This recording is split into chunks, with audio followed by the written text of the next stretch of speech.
आम्हाला उमगलेल्या महिला, उजेड शोधणाऱ्या महिलांच्या धडपडीचा लेखाजोखा.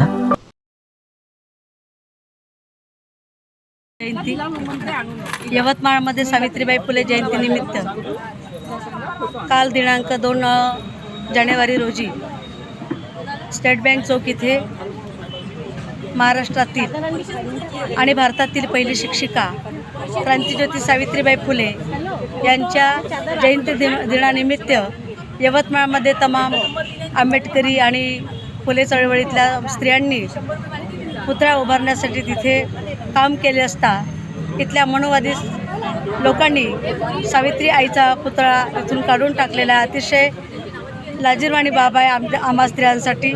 आणि या गोष्टीचा आम्ही निषेध करतो आणि शासनाला एक मागणी करतो की सावित्रीबाई फुलेचा पुतळा त्या ठिकाणी उभारण्यात यावा आणि तमाम स्त्रियांचं त्यांनी सन्मान राखावा. जय ज्योती जय भीम.